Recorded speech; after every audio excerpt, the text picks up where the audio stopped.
ছোটবেলা থেকে বাবা মার ঘরে 6 বোন 2 ভাই। বাবা মার সংসার চালাতে খুব কষ্ট হইতো। সংসার উপার্জন করার মতো আমার বড় আপা আর আমার বাবা ছিল, আর সবাই আমরা ছোট ছোট।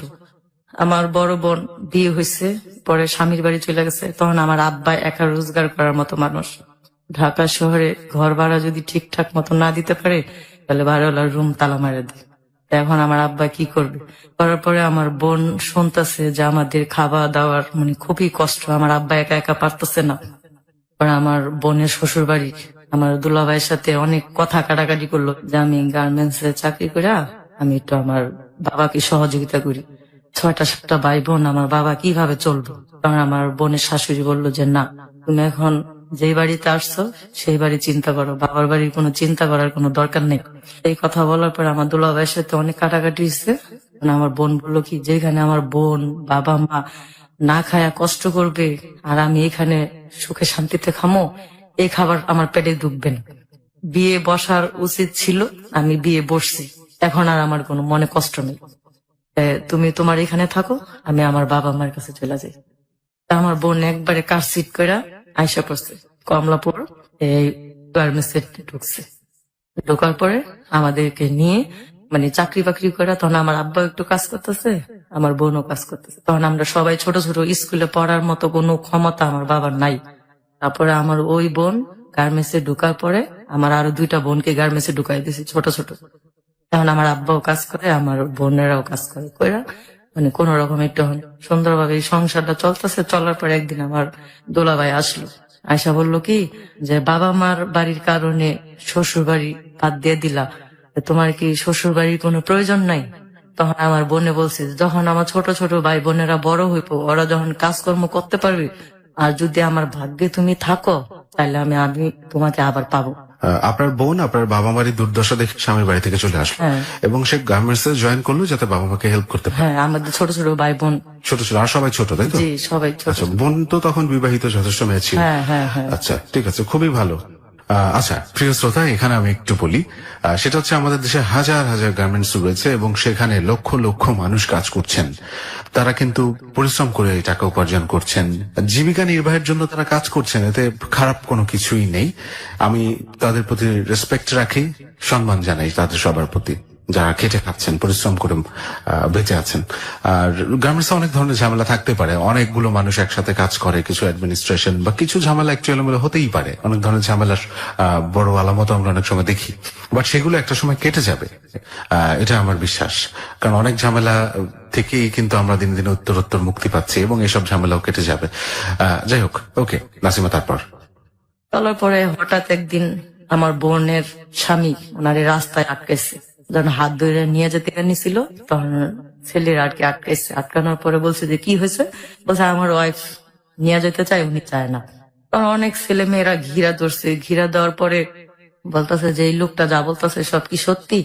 তখন বলছে যে হ্যাঁ, উনি আমার স্বামী, ঠিক আছে, তবে আমি আমার স্বামীর বাড়ি ছাইরে আসলাম, আমার বাবা মা আমার ছোট ছোট ভাই বোন না খায় থাকে, খুবই কষ্ট, এই জন্য আমি সংসার করতেছি। যখন আমাদের সংসারের কোনো অভাব থাকবো না, তখন আমি আমার স্বামীর বাড়িতে আবার চলে যাবো। এই কথা বলার পরে তারপর আমার দুলাভাই কার সিট হয়ে গেছে। হওয়ার পরে একদিন এই বাড়িওয়ালা আসলো যে কি ব্যাপার রত্নার আব্বা, তুমি ঘর ভাড়া দাও না কেন? তোমার 3-4 মাসের ঘর ভাড়া পাচ্ছে, এটা কি তোমার নিজের বাড়ি নেই? আর তখন তো ভালো চলছিল, তাহলে ভাড়া দিতে অসুবিধা কি? ভাড়া তো আগের জমানো ছিল। আচ্ছা, আগের জমানো ছিল আর কি। তখন বলতো ধরে তোমার 2 মেয়ে কাজ করো, তুমি কাজ করো, তাহলে এখন আমার সমস্যা কি? পরে বলছে কি যে দেখেন পিছনে যেগুলা জমছে, আমি সামনের ভাড়ার সাথে কিছু কিছু দিয়ে আর কি কমানো যাবে। জি। বাড়িওয়ালাটা অনেক ভালো ছিল, উনি আবার তাবলিগ নামাজটা পড়ে। তো উনি আবার বলছে কি আচ্ছা ঠিক আছে, তাহলে তুমি 2 মাসের টাকা আমার কম দিও। এরপরে একদিন এমন করতে করতে পরে আমার আব্বাই একবার বিছানায় পড়ে গেছে, অসুস্থ হয়ে গেছে, না খায়া কাজ করতে করতে। এমন এক সময় গেছে আমরা সবাই ভাতের মার খায়া রয়েছি ছোটবেলা। আমার আম্মা মানুষের বাসায় কাজ করে। এটা কি আরো আগের ঘটনা? আমার বোন চলে আসার আগে? জি, মানুষের ভাতের মার গালতো, ওই ভাতের মার আয় না আমার আম্মা আমাদেরকে খাওয়ান দিছে। আর আমার আব্বা যখন সকালবেলা বের হয়ে গেছে, আমার আম্মা বলতো কি যে খালি মুখে মানুষ কাজে যাইতে হয় না, তাহলে কি খাইবো? কত কত সময় এক গ্লাস পানি খাওয়া গেছে, কত কত সময় ভাতের মার খাওয়া গেছে। খাওয়ার পরে এমন কষ্ট করতে করতে আমার আব্বা একদিন অসুস্থ হয়ে গেল, জন্ডিসে লিভার ফাইটে গেছে। লিভার ফেটেই গেল? জি, লিভার ফাইটে গেছে। তারপরে ঢাকা মেডিকেল নিয়ে গেছে, ঢাকা মেডিকেল ভর্তি নেয় না, না নেওয়ার পরে আমার বড় আপা অনেক রিকোয়েস্ট করলো, অনেক জায়গায় ঘুর ঘুর করলো, করার পরে তারপরে এক লোক আইসা বললো যে কি হয়েছে, বলছি কি আমার আব্বা তো জন্ডিসে লিভার ফাইটে গেছে, এখন তো কি করবো, নিয়ে এসি। আগে কি কেউ বোঝেন নাই না যে না, না, অসুখ? না। আর বুঝতে পারলেও তো কিছু করার ছিল না। ছিল না, কারণ টাকা ছিল না, টাকা হইলো মানুষের সব। তো এটা বলার পরে আমার বোন, এক লোক আল্লাহ তাকে দয়া করছে, দয়া করার পরে ওই লোকটা আমার বোনের কথা শুই না, যে 6-7টা ভাই বোন, তারপরে মা বাবা, মানে খাওয়ার মতো 10-12 জন লোক আর কি, করার পরে ওই লোকটা ওনাই আমার আব্বাকে ঢাকা মেডিকেল ভর্তি করাইলো। ভর্তি করানোর পরে আমার আব্বা 1-2 দিন থাকার পরে আমার বোনে বলতেছে যে আমি তো গার্মেন্টসে চাকরি করি, এখন যদি আমি হাসপাতালে থাকি তাহলে তো আমার গার্মেন্টসের চাকরিটা চলে যাবে, এখন আমি কি করব। আমার আম্মা হলো গ্রামের মেয়ে, সে আবার ঢাকার শহরের হাসপাতাল টাসপাতালের এগুলা কিছু বোঝে না। তা আমার আব্বারে ওই আঙ্কেলের কাছে বলে আসলো যে আঙ্কেল আমার আব্বুকে একটু আপনি দেখেন, আমি একটু বাসার থেকে যদি লোক পাই তাহলে আমি এখানে নিয়ে আসবো। ঠিক আছে। তো এই কথা বলার পর আমার বোন অফিসে গেছে, ওই অফিস থেকে আমার বোনকে না করে দিছে। কি মানে চাকরি করতে হবে? হ্যাঁ, না মানে একদিন না গেলে গার্মেন্টস আর নিতে চায় না, অনেক বকাবাধ্য করে, ঘন্টার পর ঘন্টা দাঁড়ায় রাখে, ঢুকতে দেয় না। সব মানুষ অফিসের ভিতরে ঢুকে যায়, ওই পর্যন্ত সিঁড়িতে দাঁড়ায় থাকা লাগে।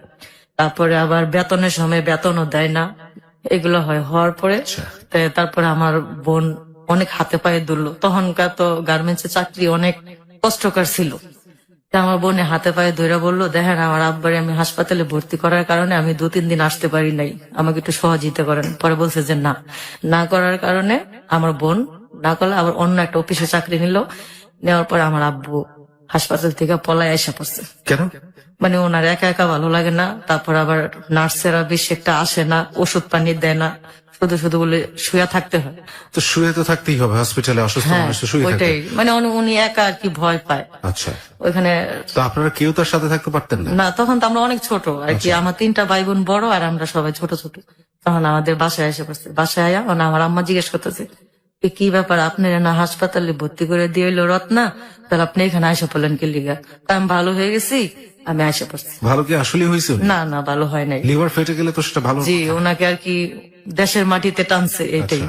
তারপরে বলছে আমি ভালো হয়ে গেছি, আমি এই জন্য হাসপাতালে আয় পড়ছি।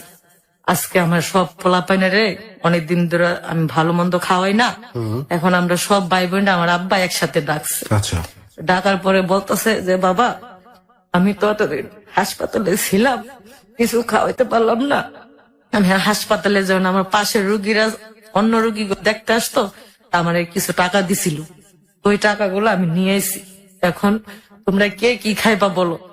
আমার মেয়ে জীবনের আমার আব্বা খুব ভালোবাসতো, তো আমার মেয়ে জীবনে আবার আমার আব্বার গলা ধরে বলছে কি আব্বা আমরা কিচ্ছু খাবো না, আল্লাহর কাছে দোয়া করি আপনি ভালো হয়ে যান, আর যে টাকা দিয়ে আমাদেরকে বাজার করে খাওয়াবেন ওই টাকা দিয়ে আপনি ওষুধ পাতি কিনা খান।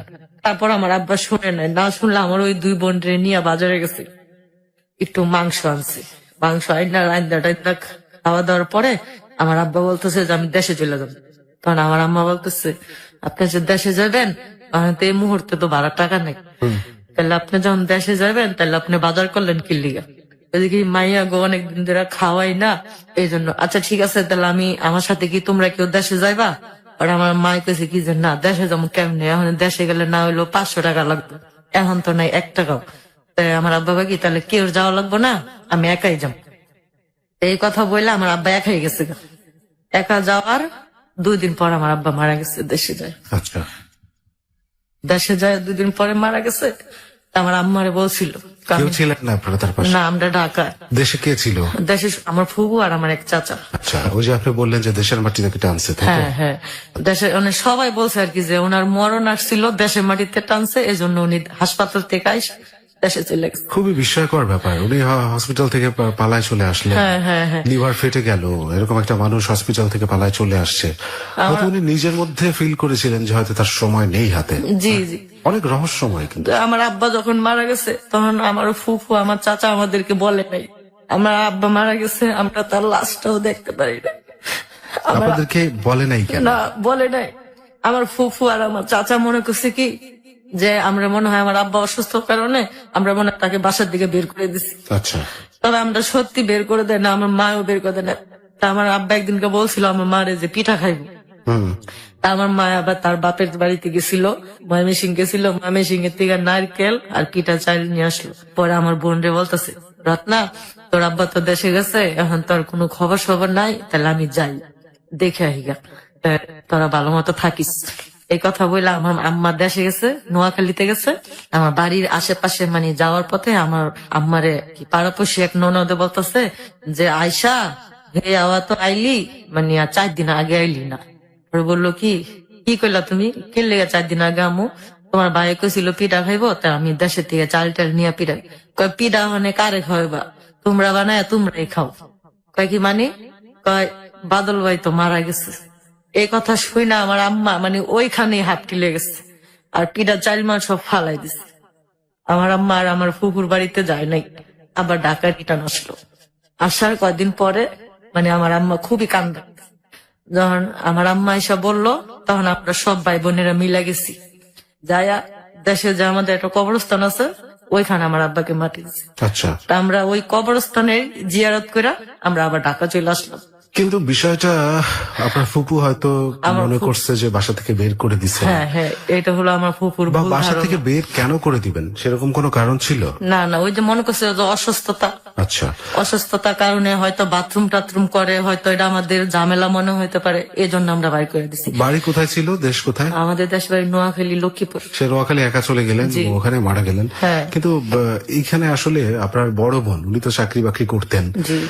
ধরে নিলাম আপনার মার কথা বাদ দিলাম, এই বড় বোনটা তো অ্যাটলিস্ট সতর্কতা অবলম্বন করা উচিত ছিল। যেরকম লিভার ফেটে যাওয়া একটা মানুষ আমার হসপিটাল বড় বোন থেকে, কি করবে বলেন? এই 6-7টা ভাই বোনকে খাওয়া জোগাবে, একেবারে জানাজা টানাজা দিয়ে গোসল টোসল করায় মাটি টাটি দেওয়া হওয়া পর্যন্ত উনি অজ্ঞান ছিল। আচ্ছা যখন মাটি টাটি দিয়া যখন বাসায় আইসা পড়ছে, তখন আমার ফুফু জ্ঞান ফিরছে। আচ্ছা। তা আমরা কিভাবে, মানে উনি অজ্ঞান ছিলেন কেন ওই সময়? ওটা একটা আল্লাহর বিচার। আচ্ছা। ঠিক আছে, আমরা 8টা ভাই বোন, আমার মা, আমরা ভাই বোনের কথা বাদ দিলাম, আমার মার তার স্বামীর কাছে অনেক দাবি ছিল ছাড়ানোর মতো, তার কাছে অনেক অন্যায় করছিল, সেই ক্ষমাটাও তাকে চাইতে দেয় নাই। আচ্ছা, না দেওয়ার পরে আমার আম্মা খুব, আমরা ওই কবরস্থানে থেকে আসে পড়ছে, আমরা আর আমার ফুফুর বাড়িতেও যাইনি, আমার চাচার বাড়িতেও যাইনি। না দেওয়ার পরে ওইখান থেকে আমরা আসি। আসার পরে আমার বোন আমাকেও গার্মেন্টসে ঢুকাই দিচ্ছে, আমার ছোট ভাইকেও গার্মেন্টসে ঢুকাই দিচ্ছে। যখন আমরা কিভাবে চলবো, চলার পরে তারপর আমার একটা ছোট ভাই ছিল, ওইটাকে বিয়ে করাই দিচ্ছে যে আমরা সবাই গার্মেন্টসে গেলে আমার মাকে কে দেখবে। ছোট ভাইটার বয়স কি বিয়ের মতো হয়েছিল? না, হয় নাই, আচ্ছা, হয় নাই। তখন আমার বোন আর কি বললো কি যে আমরা সবাই যদি কাজে যাই তাহলে আমার মায় কিভাবে একা একা থাকবো, আব্বা মারা গেছে, তাহলে আমি কামালকে বিয়ে করাই দিই। লালবাগ কামরাঙ্গি চরের এক মেয়ে স্থানীয়, তার সাথে আমার ভাইয়ের বিয়ে হলো। বিয়ে হওয়ার পরে উনি আবার আমার মার সাথে খুব খারাপ ব্যবহার করছে। তাহলে তো উল্টা হইলো আরো। জি। তারপর আমার মার সাথে খুব উল্টা করছে। উল্টা করার পরে আমরা সব ভাই বোন এখন চাকরি করি, গার্মেন্টসে গেছি। গার্মেন্টসে যাওয়ার পরে একদিন আয়সা, আমার বোনে আয়সা দেখে যে আমার আম্মা ভাত খাইতেছে, আমার ভাবি আমার আম্মার কাছ থেকে ভাতের থাল নিয়ে গেছে, ভাতের থালা নিয়ে গেছে, ভাতের থালাই নিয়ে যেত? নিয়ে যেছে। তো তখন আমার মানে ওর বয়স কেমন ছিল? আপনার ছোট ভাইয়ের বয়স কেমন ছিল বিয়ে যখন দিলেন? আমার ছোট ভাইয়ের বয়স তখন মনে হয় 17-18। 17? বউর বয়স তো আরো কম। হ্যাঁ, ওরকম। আচ্ছা। তখন বলতো কি যে কাজ করে খাইতে পারেন না, সবাই কাজ করে, আপনি বসে বসে খান কি লিগে, কাজ করে খাইয়া দেখেন কেমন লাগে, আর আরামে খালি বসে বসে খালি খান, এগুলো আর কি বলতো। তো তখন একদিন আমার বড় আপা শুনছে, শোনার পরে বলছে কি, দেখো রিনা, আমরা কিন্তু 6-7টা ভাই বোন কাজ করি, 6-7টা ভাই বোন কাজ করে যদি আমার এই বুড়া মারে যদি না বসায় খাওয়াইতে পারি, তাহলে তোমার আর কি দরকার ছিল? তুমি যদি বসে খাইতে পারো তাহলে আমার মা কি বসে খাইতে পারবো না? রাইট। তো এটা আমার বোনে বলছে। আমার বোনে তো জীবনের সাথে অনেক যুদ্ধ করছে, এই বাবা মা কয়া সংসারই বাদ দিছে।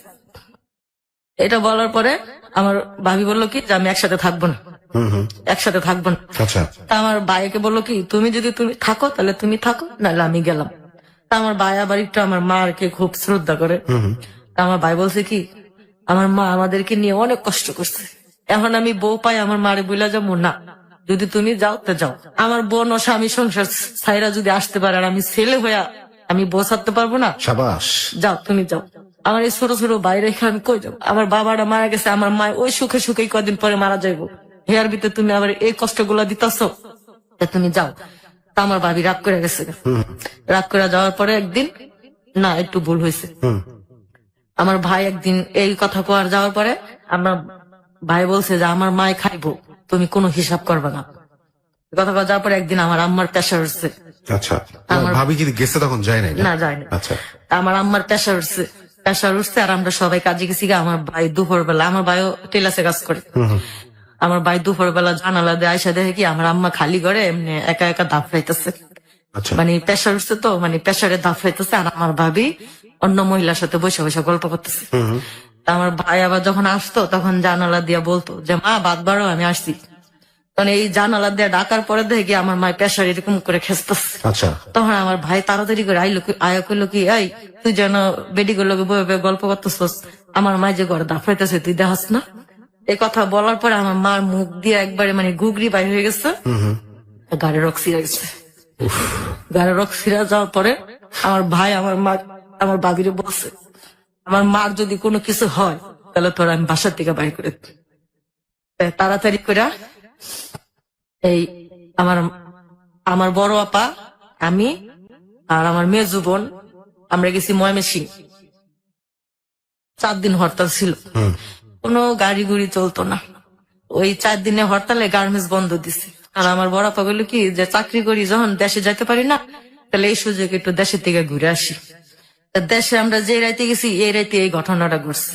আচ্ছা, আমার আম্মার এই ঘটনা। তাহলে আমার ভাই আর আমার দুলা ভাই আর আমার একটা বোন বরিশাল বিয়ে হয়েছে, এই বরিশালের বোনটা এখানে আইছে। আর আসার পরে আমার আম্মাকে এই ঢাকা মেডিকেল নিয়ে গেল। আচ্ছা, হসপিটালে ভর্তি করলেন? হসপিটালে ভর্তি করছে। আচ্ছা, এখানে আমরা একটা ব্রেক নিই। হ্যাঁ, একটা বিরতি নিই। প্রিয় শ্রোতা, মর্মান্তিক এক জীবনের গল্প শুনছেন একেবারে শুরু থেকেই। ওর চোখ অশ্রু সচল এবং আমিও শিহরিত, আমি প্রত্যেকটা মুহূর্ত অনুভব করছি আসলে।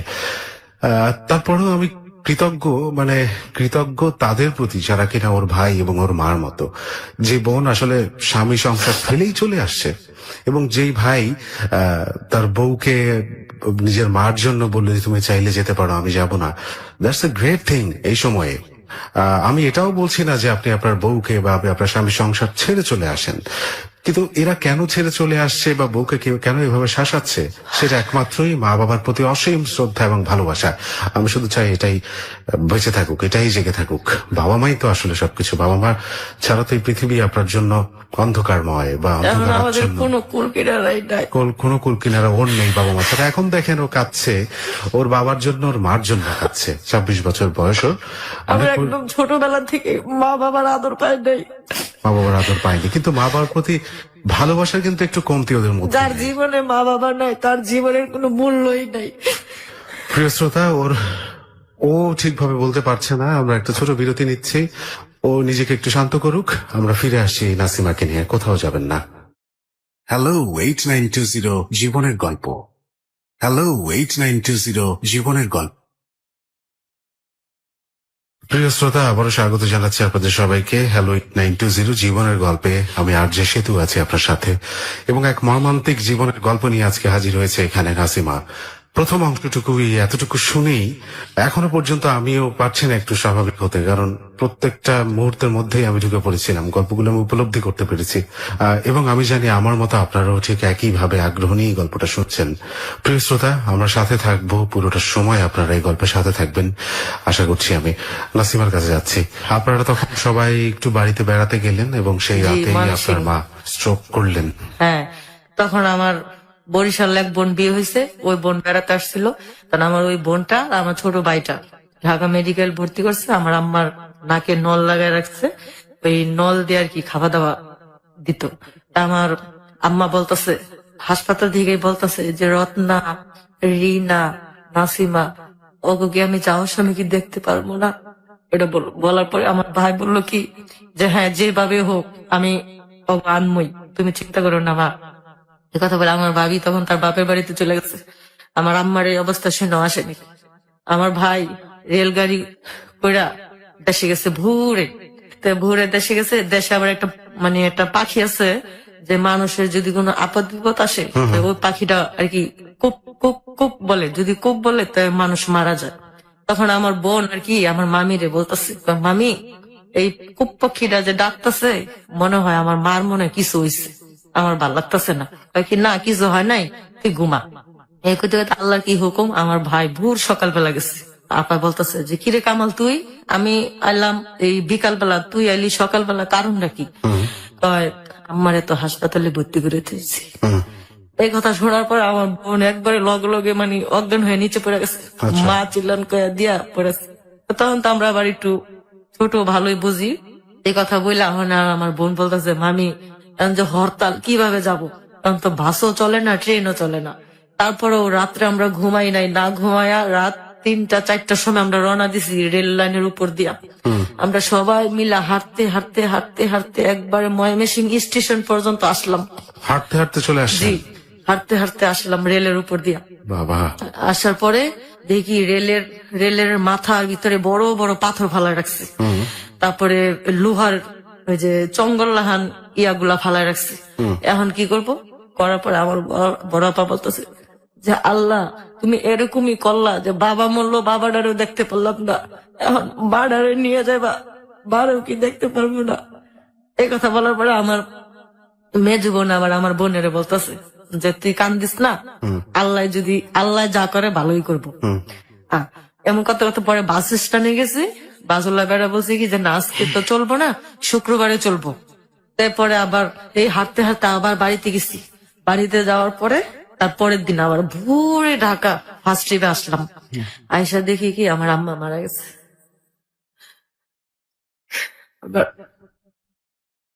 আম্মাও মারা গেছে। মাকেও হারালো আজকের অতিথি নাসিমা। এবং দেখুন প্রিয় শ্রোতা, আমি বারবার বলছিলাম যে মর্মান্তিক একটা গল্প, এর চেয়ে কঠিনতর শাস্তি বা এর চেয়ে কঠিন দুঃখ মানুষের জীবনে কি হতে পারে? বাবা মরে গেল, সেই বাবাকেও দেখলো না। মাটা মরে গেল, সেই মাটা মরে যাওয়ার সময়ের সাথে থাকলো না। যে বাবা জন্ম দিছে তাদের মাটি দেওয়ার মতো কোনো ভাগ্য পড়ালো আমাদেরকে দেয় নাই।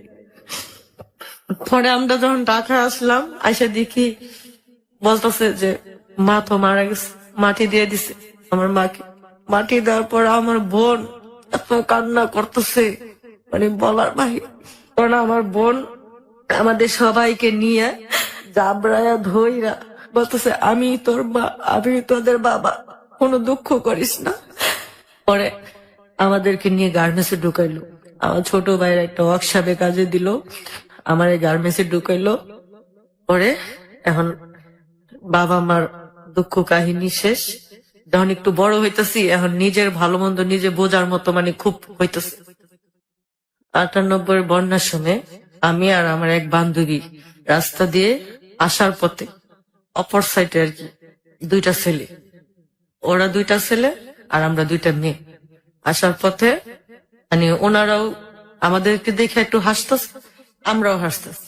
গার্মেন্টসে কাজ করতেছি, এখন আর বাবা মার দুঃখ বইলা থাকতে হলে মানুষের একটু আনন্দের প্রয়োজন। এই জন্য আর কি আমার বান্ধবীর আর আমি গার্মেন্টসে কাজের খুঁজে গেছি। যাওয়ার পথে রাস্তায় 2টা ছেলে দেখছি।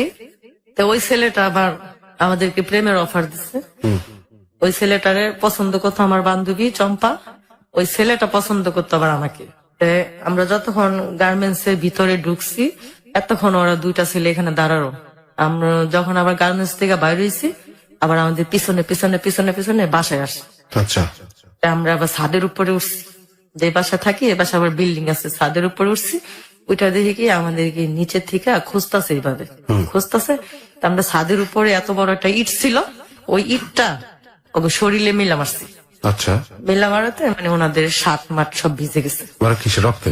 না মানে পানিতে আর কি। পানি? জি, কি মারছেন ওদের গায়ে? ইট। মানে আমরা বলতেছি যে ছেলেগুলো কত খারাপ, কমলাপুরের থেকে পিছে পিছে আমাদের বাসা পর্যন্ত আসলো। আচ্ছা। কত বড় খারাপ। মানে আমার লগেরটা বলতেছে কি ও মনে হয় তোরে পছন্দ করছে, আমি কই না আমার পছন্দ করে নাই, মনে তোরে পছন্দ করছে। এরকম করতে করতে তাই আমরা ছাদের উপরে উঠছি। ছাদের উপরে উঠে কি আয় দেখি কারে খোঁজ করতেছে। ছাদের উপরে উঠে দেখি কি যে আমাকে বিশ্রাইতেছে, কারণ ছাদে এত বড় একটা ইট ছিল। ওই ইটটা ওদের সোজাসুজি মেলা মারছি, পানি দিয়ে ওরা শরীর আর কি ভরে গেছে। আচ্ছা, সামনে কি পুকুর টুকুর ছিল? না না মানে 98 বন্যার পানি রাস্তার আর কি এগুলা। তারপরে আমার বান্ধবী বলতেছে কি ও মনে হয় তোরে পছন্দ করে।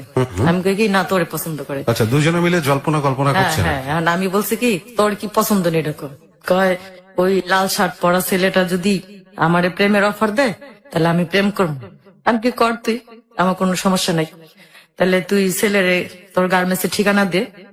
কয় কি গার্মেন্টসের ঠিকানা দিতে হইব না, ওর যদি আমাদেরকে ভালো লাগে তাহলে ও নিজে আমাকে খুঁজে বের করবো। তো এটা বললো আর কি ওই যে আমার সাথের মেয়েটা চম্পা গেছে। তাই সকালে আমরা আবার অফিসে যাবো, দেখি কি আমাদের বাড়ির রাস্তার সামনে দাঁড়াইছে। দাঁড়াতে দাঁড়াতে এই পিছনে পিছনে যাওয়া আসার মাঝখান থেকে মানে প্রেম হইলো আর কি। প্রেম হয়ে গেল কার সাথে কার? ওই সেন্ট্রোর সাথে আর কি। সেন্টু ওর নাম? জি। ওর সাথে কি আপনার হইলো? এখন তো ওই চম্পা মেয়েটা বলতো যে ওর পিছনে ঘুরতো, আর আমিও জানতাম যে ওর পিছনে। আচ্ছা। যখন ওই ছেলেটার সাথে আমরা সরাসরি কথা বলছি, ওই ছেলেটা আর কি আমার বান্ধবীর বললো যে পিছনে পিছনে আসতেছে, আর বললো যে তোমাদের সাথে একটু কথা ছিল, যদি বলতা।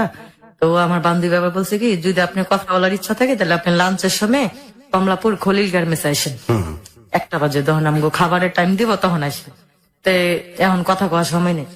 কয় কি আচ্ছা ঠিক আছে। তা আমরা দুপুর বেলা খায়া নিচে নামছি, নিচে নামার পরে বলছে কি যে তোমাকে কয়টা ছুটি দিব। 10টাও হইতে পারে, 5টাও হইতে পারে, 8টাও হইতে পারে, কোনো ঠিক নাই। তা আপনি কি বলবেন বলেন। কয় কি না ছুটি হইলে আমি আসমো, একটা কথা ছিল। তাই আমার বান্ধবী বলতেছে কি কথা আমার কাছে বললেন। পরে কয় কি তুমি ওর একটু বইলো যে আমি ওর পছন্দ করি, ঠিক আছে। ইস, আপনার বান্ধবী তো পুরো হতাশ না? হ্যাঁ হ্যাঁ, পরে এতদিন তো বেশ আশায় আনন্দে জি ছিল। জি। আরে তারপরে অথচ আমার বান্ধবী কিন্তু আমার চাইতে অনেক সুন্দর, বড় বড় চুল, আচ্ছা। বরিশালের মেয়ে তো মানে খুব সুন্দর আর কি। মানে বরিশালের মেয়েরা কি সুন্দর হয় নাকি? জি। আচ্ছা। আর ওই তুলনায় আমি আর কি কিছুই না, তারপরও যার চোখে যার ভালো লাগে এটাই। পরে এরকম কথা কথা না, আমি কই কি ওই ছেলে প্রেমের অফার দিল, প্রেমের অফারে রাজি হয়ে যাবো। তা আমার বোন কি বলবো আমারে, যে দেখছো আমার বোনের গার্মেন্টসে ঢুকাই দিছি, আমার বোন এখন এই প্রেম ভালোবাসা শিখা গেছে। পরে কয় কি না তোরা কি আর হনে করতে গেছে, তুই করবি, সমস্যা কি, যাবি আবি কথা কবি, এই করবি সেই করবি না, এগুলো বললো আর কি। বলার পর আমি কই কি না তুই না ওরে পছন্দ করতি, তাহলে আমার কথা যখন তোর কাছে কইছে তাহলে তুই কইতি যে আমি তো আপনার পছন্দ করি। যেহেতু হ্যাঁ বইলা লাইছে, ওই জায়গা তো এখন আমি বলতে পারি না এমন কথা হতে। পরে একদিন বললো যে তোমাকে কি শুক্রবার কি গার্মেন্টস বন্ধ থাকে। আমি কইছি কি হ্যাঁ বন্ধ থাকে। তা বলছি কি কোথাও ঘুরতে যাইবা। ওই আমার বান্ধবী বলতেছে যে কই নিয়ে যাবেন। বলছে তোমরা যেখানে যাবে আমি সেখানে নিয়ে যাবো, যদি সংসদ ভবনে যেতে চাও তাও যেতে পারো, যদি শিশু পার্কে যেতে চাও তাই যেতে পারো, যদি সিনেমা হলে যেতে চাও তাও দেখতে পারো। কইছি কি আমাদের আবার একটু খুব ছবির নিশা। তো আমি বলছি কি আচ্ছা ঠিক আছে, এই শাবনুরের একটা ছবি বেরিয়েছে পাগলির প্রেম, এই ছবিটা একটু দেখায়। আচ্ছা। তাহলে এই ছবি দেখার জন্য আমরা আসলাম এই রাজমণি হলে, এই প্রথম ফার্স্ট হল চীনা গার্মেন্টস জীবনে আর কি। আসার পথে রাস্তায় গেছে আমার জুতা ছিঁড়া যাওয়ার পরে এখন আর ওই ছেলেটা এখন আর আমার পিছনে পিছনে ঘুরে না, মানে খুব স্মার্ট একটা ছেলে, আচ্ছা। এরকম একটা মেয়ের সাথে মানে ওই ছেলেটা খুব লজ্জা পাইতেছে। আর মানুষও কি বলবো যে এত সুন্দর একটা ছেলে, উঁচা লম্বা, স্বাস্থ্য মাস্ত খুবই ভালো, চেহারা খুব সুন্দর, কি একটা মেয়ের সাথে আসলো, নোংরা একটা জামা পরে আসলো, তারপরে পায়ে আবার লম্বা লম্বা স্যান্ডেল, এটা আর কি আমরা অনুভব করতেছি। করার পরে তা আমার আবার স্যান্ডেল ছিঁড়া গেছে। স্যান্ডেল ছিঁড়া যাওয়ার পরে ওর আমার একটা বন্ধু ছিল লাবলু, তো ওই আমার বলতেছে যে নাসিম আপা আপনি হাঁটেন না কেন। আমি কই লাবলু ভাই আমার তো পায়ে জুতা ছিঁড়া গেছে, এখন কি করবো বলেন। জুতা ছিঁড়া গেছে কি হয়েছে, আপনি নিয়ে আসেন, হলের সামনে মুসি আছে ঠিক করে দিব। আমি কই যে আপনার বন্ধু দেখছেন মানে এরকম ভাবে হাঁটতেছে, মনে হয় আমাদেরকে চিনেই না। ও তো এরকমই, তাহলে এরকম হইলে তো আর এই ধরনের মেয়েদেরকে তাহলে প্রেমের অফার দিল কি লিগা, এটা তো হ্যাঁ মাইনা নিতে হবে। আচ্ছা ঠিক আছে নাজমা আপা আপনার মনে কষ্ট নিয়ে না আসেন। হলে গেছি, হ্যাঁ আবার জুতা ঠিক করে দিছে। ঠিক করে দেওয়ার পরে আমরা দুই বান্ধবী দুই পাশে বসলাম, আর ওরা দুই বন্ধু দুই পাশে বসলাম। কারণ আমার বান্ধবী বসবো ওর সাথে, আর আমার দিব আর কি ওর সাথে, ওর বন্ধুর সাথে। কারণ আমার বান্ধবী ওর সাথে পড়ছে আর আমি ওই পাশে পড়ছি। বৈশা মানে লাবলু ভাই আমি জিজ্ঞেস করতেছি যে লাবলু ভাই এই ছেলেটা যে প্রেমের অফার দিল ছেলেটা কই থাকে। বলছে যে ছেলেটা আরামবাগ থাকে। কি কাজ করে? সেলুনে কাজ করে। আবার সেলুনে কাজ করে এটা আবার কেমন? আবার বললো কি জানাস বাবা শুনেন, কোনো কাজের এই অবহেলা করতে নেই, কাজ তো কাজ, শুধু আপনি চুরি ছাড়া যে কাজ করতে পারেন ওইটাই কাজ। তো এটা বললো, বলার পর আমি কাছে ঠিক আছে, তাহলে আমার বান্ধবী চম্পা তো ওরে পছন্দ করে, কয় চম্পা পছন্দ করলে কি হইছে? এই তো আপনারা পছন্দ করে। হুম। আমি কই আচ্ছা ঠিক আছে। তখন আমি বলছি, আমি কই শুধু পছন্দ করলে তো হবে না, আমার বাবা মা মারা গেছে কয়দিন আগে। তারপর আমার বোন আমার গার্মেন্টসে ঢুকাই দিছে। এখন যদি আমি এরকম করি তাহলে আমার বোন বলবো কি যে আমার বোনের গার্মেন্টসে ঢুকাই দিয়ে আমার বোন অনেক চালাক হয়ে গেছে। চালাক হয়েছে। ভাইয়া আমি এইভাবে ঘুরতে পারবো না, কোনো কিছু করতে পারবো না। উনার যদি ভালো লাগে তাহলে উনি আমার বোনের কাছে বিয়ের প্রস্তাব দিব। আমি রাস্তায় রাস্তায় ঘুরতে পারবো না, কারণ মানুষে খারাপ বলবো। এটা বলার পরে মানে উনি আমার বান্ধবীরে বলতেছে, চম্পা তুমি একটু ওই সাইডে যাও, আর একটু এই সাইডে আসতে দাও। আর আমার বান্ধবী পুরো চেতে গেছে। চেতে যাওয়ার পরে বলতেছে যে আপনি ওর সাথে কথা আছে কি, আমার সাথে বলতে পারেন না? আমার সাথে বললে কি হয়েছে আমাকে বলেন। পরে বলতেছে যে না, ওর কথা আমি ওরে বলবো, তুমি এরকম করতেছো কেন, তুমি একটু ওই সাইডে যাও। আমার বান্ধবী আবার একবারে চেত্তা মিথ্যা পুরা ফায়ার হয়ে গেছে যে আমি পছন্দ করলাম হ্যাঁ রে, হ্যাঁ পছন্দ করলে আবার ওরে, তাহলে এটা একটু কষ্টকর না? এখন আমার বান্ধবী বলতেছে তুই কি করছ নাসিমা? আমি কই শোন, আমি তো ওই ছেলের বলি নাই যে ভাইয়া আপনি আমার ভালোবাসেন কিংবা আমার পছন্দ করেন, যারে যার ভালো লাগে এটাই। আমি দেখ নোংরা বেশে চলাফেরা করছি, তারপরে ও আমার পছন্দ করছে। আর তুই ওই স্মার্ট, ওই স্মার্ট, তোরে পছন্দ করেনি। এটা নিয়ে মানে আমাদের দুজনের মাঝে খুব ঝগড়া হয়ে গেছে। আচ্ছা। ঝগড়া হওয়ার পরে ও আমার সাথে কতদিন কথাও বলে নাই। কথাও বলে নাই, তা আমি ওর সাথে কোনো কথা বলি না, ও কথা বলে নাই। ঝগড়াটা কেন হইলো? এই যে মানে ও ওরে পছন্দ করে আর ও আমার পছন্দ করে, এই জন্য আর কি। তাতে তো কিছু আপনার করার নাই। জি, তো এটা তো আমি বললাম যে তুই ও স্মার্ট, ও স্মার্ট, অথচ ও তোর পছন্দ করে আমার পছন্দ করলো। আমি কি শিখাই দিছি? আর তুই আর আমি তো একসাথেই আসছি। এটা বলার পরে ও আমার সাথে অনেক ঝগড়া করলো। আচ্ছা। ঝগড়া করার পরে মানে কতদিন আমরা কথাও বলি নাই। ও একই অফিসে চাকরি করি, ও আমার সাথে কথা কয় না, আমি ওর সাথে কথা কয় না। ও আমার আগে আসে পরে, আমি ওর পরে আসে। আরে প্রেম মানে বন্ধুত্ব নষ্ট হয়ে যাচ্ছে। জি, তো এটা বলার পরে একদিন আমি বলছি, দেখ চম্পা, আচ্ছা ঠিক আছে, তোরা যখন সেন্টুর অনেক ভালো লাগে তাহলে আমি সেন্টু বাইরে বলবো যে সেন্টু ভাই দেখেন চম্পা আপনারে খুব পছন্দ করে, তুই আমার লোকের ঝগড়া বন্ধ করিস না। আর আমি তোর হাত ধরে গার্মেন্টস চাইছি, তুই যদি আমার সাথে এরকম করস তাহলে খুব খারাপ। আচ্ছা তোর সাথে আমরা ওরে ডাকামু, তোর সামনে কথা বলবো। ওর সাথে নিয়ে ওরে ডাকছি। ডাকার পরে বলছি যে দেখেন ভাইয়া, ও তো আপনারে পছন্দ করে, আপনি তো আমাকে পছন্দ করলেন, এখন তো আমার মাঝখান থেকে দুজনের বান্ধবী নষ্ট করে দিলেন, তাহলে আপনি কি বলেন? কারণ ওই আমার গেলো কি, এক কাজ করো, তোমার চোখগুলো আমার চোখে লাগাই দাও আর আমার চোখগুলো ওর চোখে লাগাই দাও। আচ্ছা। তাহলে কে কারে সুন্দর দেখা যাবে ওই বুঝবে। ঠিক আছে, ও বুঝবে। চম্পা তোমার সমস্যা কি? ওর যদি আমি পছন্দ করি তোমার সমস্যা কি? এই কথা বলার পরে ও আচ্ছা ঠিক আছে, আপনারা যা মন চা তা করেন, আপনি আমার কোনোদিন ডাকবেন না, ও আমার কোনোদিন ডাকবেন না, আপনারা যা মন চা তা করেন। কে বলতেছে? ওই চম্পা। চম্পা, আচ্ছা। হ্যাঁ, ওই মেয়েটা আর কি বলতেছে।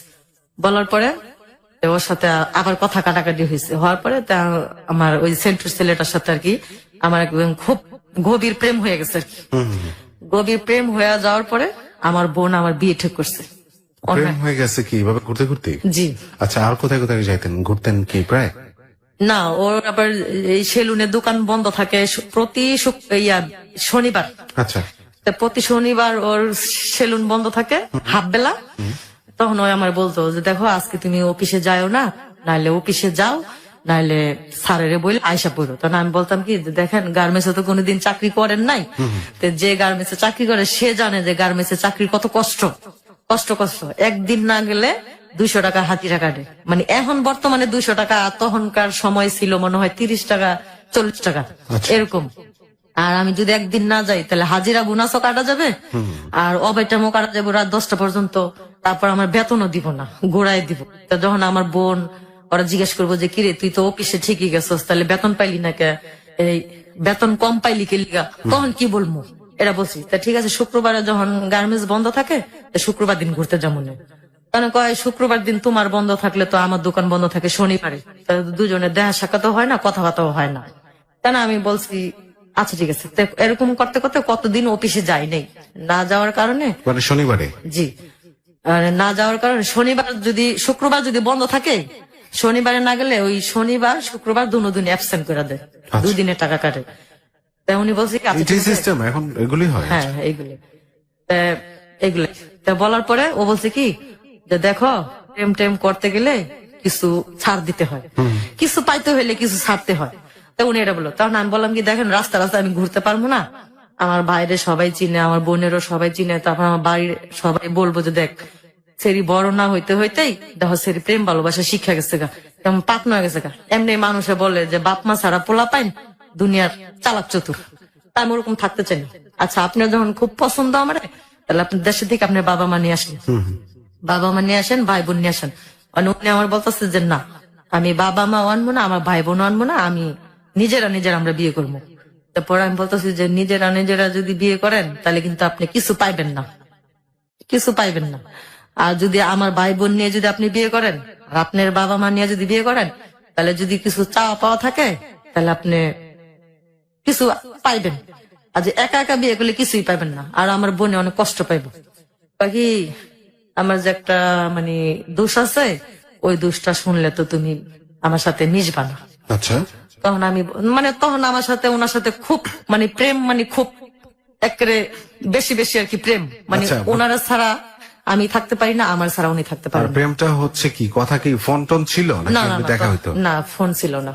আচ্ছা, শুধু ওই যে সকালবেলা অফিসে যাওয়ার সময় আসতো, আর দুপুর বেলা এসে কিছু কেনাকাটা দিয়ে যেত, আচার টাচার এগুলা কিনা দিয়ে যেত। আর বিকাল বেলা যখন ছুটি হইতো, বিকাল 5টা থেকে রাত 10টা পর্যন্ত দাঁড়ায় থাকতো যে গার্মেন্টস কখন ছুটি হইব। দারোয়ানের জিজ্ঞেস করতো, বলতো যে 8টায় ছুটি হইব, নাহলে 10টায় হইব। আসা যাওয়ার উপরেই থাকতো আর কি। আচ্ছা, এই এরকম প্রায় 8-9 মাস চলছে। 8-9 মাস চলার পরে ওর আবার একটা বন্ধু আছে, বিদেশ চলে যাবে সিঙ্গাপুর। ওরে আবার আমার কথা বলছে, বলার পরে ওই বলছে কি তাহলে একটু দেখাইস। রাত 12টা 11:30 বাজে, তখন ওর বন্ধু আর কি আজকে ফ্ল্যাট চলে যাবো, তা আমার দেখাইতেছে। তখন আমরা ঘুমায় পড়ছি। তখন কিভাবে যাবো, তখন আমার আরেকটা বান্ধবী ছিল রিতা, ওরা এসে বলতেছে, রিতা নাসিমার একটু ডাক দাও না। তাকে আমি যাইতে পারবো না, ওর যে বোন অনেক বকা দিব, কারণ আমার একটা বন্ধু বিদেশ চলে যাবো, তো আর একটু দেখবো। এই কথা বলার পরে তো আমার ডাকছে, আমার বইনে কইছে, কে রে? বাকি রত্নাপা, আমি একটু নাসিমার একটু দরকার। তাই আমার বইনে ডাকিয়া দিছে। ও আমার বলতেছে কি, সেন্টু ভাই আইছে, তোর লগে দেখা করবো। আমি কইছি যে আমি এত রাত্রে কেমনে যাবো ওখানে? পরে বলতেছে যে যা, কে বলে আইছে, বিদেশ চলে যাবো, তোরে দেখবো। তখন আমি কই যাবো যখন, আচ্ছা ঠিক আছে, তাহলে গেটের বাইরে বাথরুমের কথা কইয়া আইসি। আমার আপারে বলছি যে বড়পা, আমি বাথরুমে যাইতাছি, একটু দেরি হইতে পারে। এই কথা বললে আয়সা গেটের সামনে আয়সা ওই ছেলেটার সাথে কথাবার্তা বললাম, দেখা সাক্ষাৎ হলো। বাকি ও কিন্তু খুব ভালো ছেলে, আর আপনি কষ্ট দেন না, আর ও আপনার খুব পছন্দ করে। আর আমি যাইতাছি গা, যদি আল্লাহ বাঁচায় রাখে তাহলে আবার দেখা হইব। আয়সা দেখি যেন আপনাদের বিয়ে হয়েছে, এটা বইলা ও গেছে যে দোয়া করেন। আমি আচ্ছা ঠিক আছে, এই কথা বইলা গেছে। যাওয়ার পরে আবার যখন সকালে অফিসে যেতেছি, বললো দেখো নাসিমা, 8-9 মাস হয়ে গেছে আমরা ঘুরতেছি, ঘোরাফেরা না কইরা চলো আমরা সংসারী হয়ে যাই। তখন আমি বলতেছি, আপনি কয় টাকা ইনকাম করেন? আপনি ঢাকা শহরে ঘর ভাড়া দিয়া আপনি বউ নিয়ে থাকতে পারবেন? পরে কয় কি, দেখো তুমি তো গার্মেন্টসে কাজ করো, আমিও তোকে কাজ করি, কাজ করো, দুজনে মিলে একসাথে চলাফেরা করি। আমি কাজ করেন, তাহলে আমার বোনেরে বলেন যে আপা, আমি তো নাসিমারে বিয়ে করতে চাই, আপনি কি বলেন? পরে কয় কি, না তোমার আপা তো আমার কাছে তোমারে দিব না। আমি কে লেগে দিব না? আপনি এত সুন্দর একটা ছেলে, উঁচা লম্বা, স্বাস্থ্য মাস্টার সবই ভালো, তাই আপনার দিব না কি লিগা? তাই কি না, চল আমরা দুজনে পালায় বিয়ে করে লিখি। আমি পালায় বিয়ে করবো, আচ্ছা ঠিক আছে, তাহলে আমি যখন বেতন পাবো তখন। ওই কথা, না তোমার বেতন লাগবো না, আমি টাকা জমাইছি, তুমি আসো। যে আমি কই একা একা তো বিয়ে হয় না, তাহলে আপনি কিভাবে বিয়ে করবেন? আমার খালা আছে। তোর আপন খালা? না না, যে বাসায় ভাত খায়, ও আচ্ছা, ওই মহিলার আর কি খালা বলছে। বাসায় জানাতে চাচ্ছেই না? না না, জানাতে চাচ্ছে না। ওই যে ওনার ভিতরে যে একটু সমস্যা আছে। কি সমস্যা? ওই যে উনি যে হিন্দু। ও আচ্ছা, এটা আপনি জানতেন না? ওইটা তখনই জানতাম না। ও, আপনিও জানতেন না? না, এই জন্যই তো আমি যে বারবার বলতেছি যে আমার বোনের সাথে আলাপ করেন, আমার আপনার বাবা মা নিয়ে আসেন। তারপর উনি আমার বলতেছে না যে আমি হিন্দু কিংবা তুমি মুসলমান। ঠিক আছে, বুঝছি। এটা না বলার কারণে তার আমি বলতেছি, দেখেন আমার বাবা মা মারা গেছে, আমার বোনে কষ্ট করে মানুষ করছে। আপনি চাচ্ছেন ফ্যামিলিতে জানাইতে? হ্যাঁ হ্যাঁ হ্যাঁ। আর ও চাচ্ছে জানাবে না, কারণ হচ্ছে ওনার ভিতরে যে দুর্বলতা, সেটা আমি জানি না। সেটা হচ্ছে যে এই কারণটা আমরা পাইলাম যে কেন উনি জানাতে চাচ্ছে না, যে আসলে তারা বিয়ে করলো কিনা ফাইনালি। বিয়ের পরে বিয়ে যদি হয়েই যায়, এরকম একটা ধর্মের একটা ব্যাপার যেখানে প্রকট আকার ধারণ করে এদেশে, এরকম অনেক জায়গাতেই হয়। তো সেই রকম একটা পরিস্থিতিতে কি হতে পারে, এটা কিন্তু আরেকটা নতুন দুয়ার খুলে যাচ্ছে এই গল্পের। আমরা খুব মর্মান্তিক জীবনের গল্প থেকে হয়তো কোনো আশার আলো দেখতে পাচ্ছি, হয়তো আবারও গিয়েও উল্টে হয়তো আরো দুঃখ হতাশার মধ্যে পড়ে যাবে। লেটস সি কি ঘটে, আমরা এখনো কিছুই জানি না। ওকে, আমরা এখন একটা ছোট বিরতি নিচ্ছি। প্রিয় শ্রোতা, আপনি শুনছেন আপনার প্রিয় অনুষ্ঠান হ্যালো 8920 জীবনের গল্প। আর যে সেতু আছি আপনার সাথে, এবং আমাদের আজকের অতিথি নাসিমাও রয়েছে। তার জীবনের গল্পটা শুনছি আমরা, এবং আরো মেজর পার্টস গুলো নিয়ে আমরা ফিরে আসব। আর ততক্ষণ কোথাও যাবেন না কেউ, আশা করছি। এবং এখানে আপনারা যারা আসতে চান, সবার জন্য একটা ফোন নম্বর আছে, সবার জন্য এই দারুণ মুক্ত, যেই যাবেন সেই আসতে পারবেন, যদি কিনা আপনার জীবনের গল্পটা অন্যের জন্য এফেক্টিভ হয়, সেক্ষেত্রেই শুধুমাত্র। এবং আপনি ফোন করলে আমাদের টিম মেম্বার লোবান আপনাকে ফোন ব্যাক করে আপনার সাথে কথা বলে আপনাকে এখানে আসা নিশ্চিত করবে। ফোন নম্বরটা হচ্ছে 09613892 আবারও বলছি 09613892। অনেকেই হয়তো ফোন করেন, অনেকেই আমরা আস্তে আস্তে করে ফোন করে একটা সিরিয়াল মেনটেন করতে হয়। অনেকেরই ফিডব্যাক থাকে যে কেন ফোন করা হয় না। এগুলো আমি পার্সোনালি আমার ফেসবুক মেসেঞ্জারে পাই, সেখানে আপনারা লিখতে পারেন। অ্যাড্রেস হচ্ছে facebook.com/hetu.abcradio। এই মুহূর্তে ফেসবুকে, অর্থাৎ এবিসি রেডিওর যে ভেরিফাইড পেজটা আছে, সেখানে গেলেই আজকের অতিথির ছবি সহ একটা পোস্ট দেখতে পাবেন। সেখানেই আরজে সেতু পেজটা ট্যাগ করা আছে, সেটাতে লাইক দিয়ে কানেক্টেড থাকুন, এবং সেখানেই আপনার কোয়ারিজ গুলো আমি সরাসরি উত্তর দিব আপনাকে আরজে সেতু পেজে। আর আজকের পোস্টটা অনেক বেশি বেশি শেয়ার করুন, যাতে করে আপনার আশেপাশের সবাই, আপনার ফেসবুকের ফ্রেন্ডসরা জানতে পারে এবং এই শোটা শুনতে পারে। অনেক কমেন্ট করুন, সেগুলো পড়া হবে আই হোপ। তো ছোট একটা বিরতি নিচ্ছি। শুনছেন হ্যালো 8920 জীবনের গল্প। আরজে সেতু আছে এবং নাসিমাকে নিয়ে ফিরছি ঠিক একটু পরেই। হ্যালো 8920, হ্যালো 8920 জীবনের গল্প। প্রিয় শ্রোতা, আবারও স্বাগত জানাচ্ছি সবাইকে হ্যালো 8920 জীবনের গল্পে। আমি আরজে সেতু আছি এবং নাসিমাও আছে। নাসিমার জীবনের গল্পটায় আমরা যেখানে বিরতি নিয়েছিলাম ঠিক সেখান থেকেই ফিরবো, বাট তার আগে ফোন নম্বরটা আপনাকে বলছি, যেখানে ফোন করলে আপনি এই অনুষ্ঠানে আসতে পারবেন, বলতে পারবেন আপনার জীবনের গল্প।